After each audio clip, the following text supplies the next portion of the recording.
My name is Tim Flach. I'm an animal photographer based here in Shoreditch, London.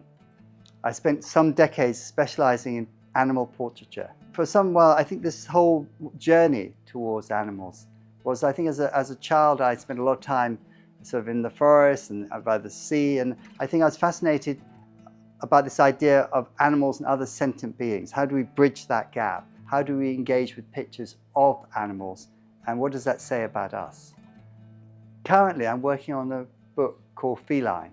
It's been 2 years in the making, and I'm exploring everything about the familiar animal that's all around us. That makes it even more challenging, really, because how do we tell a story and kind of expand or extend our understanding of it? Today, we've got a Sphinx cat called Harry and Bibi, who apparently are quite well trained on these big wheels. And what I didn't realize until I started this project, that cats actually can run faster than Usain Bolt. So they are literally as fast as Olympian sprinters.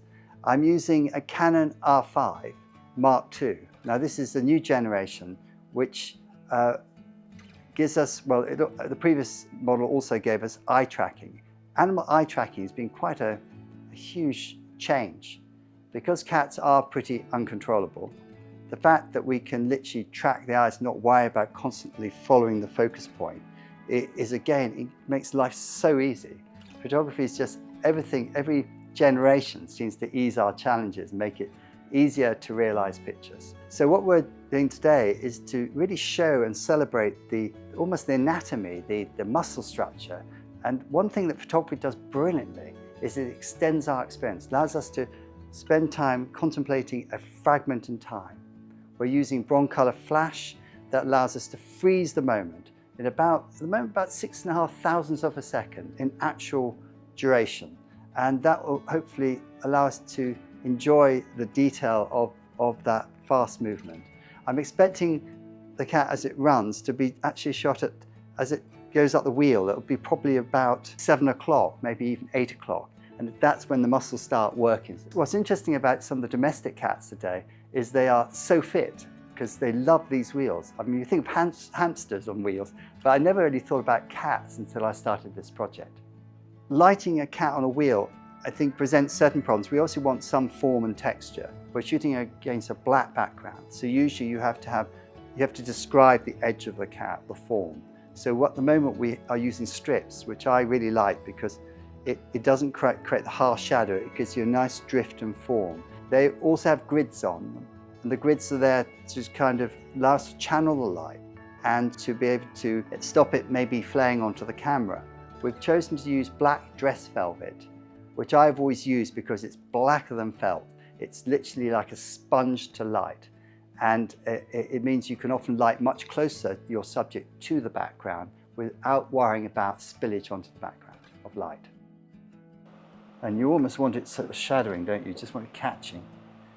Let me do it. I'll tell you, photographer who's lighting something, is get to your subject and look back at it. So it's got to tilt that way more. It took me a while to work out that all I really need is some good stand-ins. So currently we have one we call Dave on set at the moment, and he's traveled quite a lot. But having stand-ins mean that you get to a good place with your lighting, and then you don't know how big that window is with the cat or whatever your animal is. So I would highly recommend a good menagerie of stand-in toys.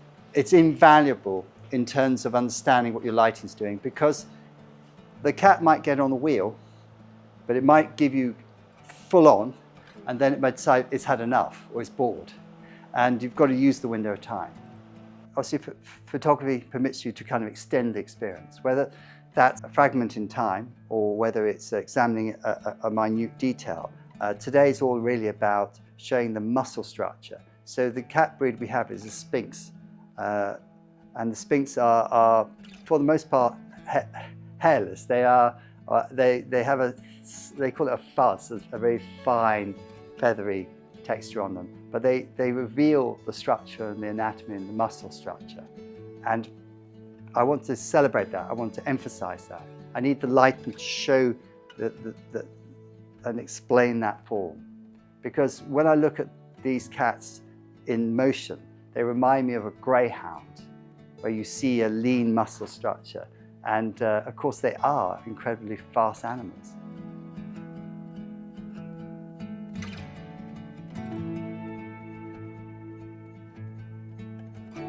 And it's all sharp. That's lovely.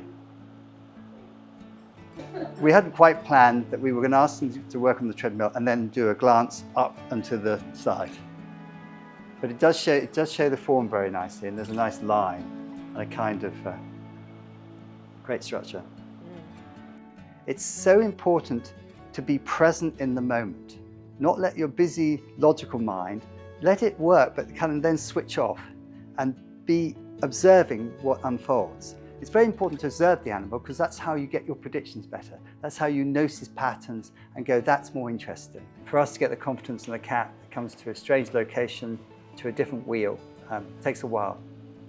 But I feel that we should just keep pursuing it, and we should get something that hopefully really emphasizes the structure of the muscles.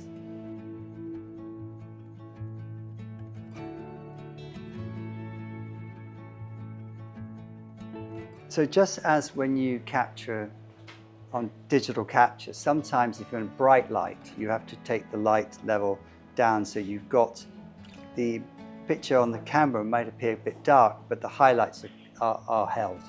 So one has to think about digital capture as catching the highlights. So when I'm taking a photograph like this, there's too many random aspects to the actual, how the cat ultimately presents itself to the light. So here, for example, we have a lot of, on the chest, we have a lot of brightness underneath the chest area.